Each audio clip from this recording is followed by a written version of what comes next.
विठ्ठल किंवा पांडुरंग. विठ्ठल हे भगवान विष्णूचे अवतार आहे. महाराष्ट्रातील पंढरपूर येथे रुक्मिणी विठ्ठल मंदिर प्रसिद्ध आहे. एकदा पुंडलिक नावाचा एक भक्त काशीकडे प्रवास करत होता. प्रवास करता करता पुंडलिक संत कुकुटस्वामींच्या आश्रमात आला. कुकुटस्वामींना पुंडलिकाने काशीकडे जाण्याचा मार्ग विचारला. तेव्हा कुकुट ऋषी म्हणाले की त्यांना काशीचा मार्ग माहिती नाही आणि ते तिथे कधी गेले नाही. तेव्हा पुंडलिकाने ऋषींची थट्टा करत म्हटले की त्यांच्यासारख्या पवित्र व्यक्तीने काशीला जायलाच पाहिजे. कुकुट ऋषी मात्र शांत राहिले. रात्रीच्या दरम्यान पुंडलिकाने आश्रमातील स्त्रियांचा आवाज ऐकला. काय घडले आहे हे पाहण्याकरिता तो बाहेर आला आणि त्याने पाहिले की आश्रमात 3 महिला पाणी शिंपडून ते स्वच्छ करीत आहेत. चौकशी झाल्यावर पुंडलिकाला कळले की ह्या 3 महिला गंगा, यमुना आणि सरस्वती आहेत. त्या कुकुट ऋषींच्या आश्रमात स्वच्छ करण्यासाठी आलेल्या आहेत. त्या 3 महिलांनी पुंडलिक यांना सांगितले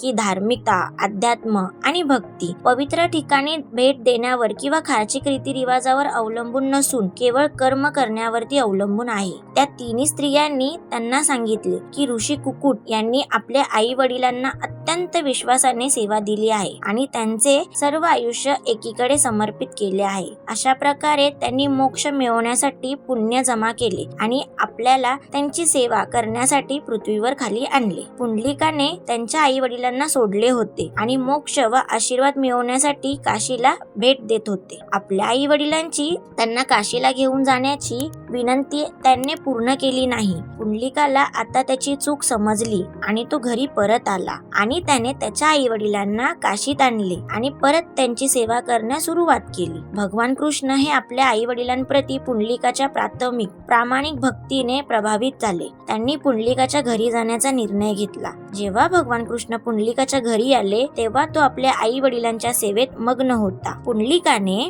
प्रभूला त्याच्या दारावर पाहिले, परंतु त्याची आई वडिलांप्रती भक्ती इतकी तीव्र होती की त्याला प्रथम आपले कर्तव्य पूर्ण करणे आणि नंतर त्याच्या अतिथीसाठी उपस्थित राहणे आवश्यक होते. पुंडलिक एक अशा अवस्थेत आला होता की तो अतिथी केवळ देवच आहे याची त्याला काहीच चिंता नव्हती. या सर्व गोष्टी त्याच्या आई वडिलांच्या सेवेसाठी होत्या. पुंडलिकाने भगवान श्री कृष्णांना उभे राहण्यासाठी एक वीट दिली. त्याचे कर्तव्य पूर्ण होईपर्यंत प्रतीक्षा करण्यास सांगितले. भगवान कृष्ण आपल्या आई वडिलांप्रती पुंडलिकाच्या भक्तीने प्रेरित होऊन त्यांच्यासाठी धीराने वाट पाहत होते. नंतर जेव्हा पुंडलिक बाहेर आला तेव्हा त्याने प्रतीक्षा करण्यासाठी देवाची क्षमा मागितली. भगवान कृष्णाने त्याला आशीर्वाद दिला आणि त्याला वरदान मागण्यास सांगितले. पुंडलिकाने सांगितले की जर देव स्वतः माझी प्रतीक्षा करतात तेव्हा मी आणखीन काय मागू. तेव्हा भगवान कृष्णाने आग्रह केला की त्याने एक वरदान मागावे अशी त्यांची इच्छा आहे. तेव्हा पुंडलिकाने विनंती केली की देवाने पृथ्वीवर राहावे आणि भक्तांची काळजी घ्यावी. भगवान कृष्ण तिथे निवास करण्यास राजी झाले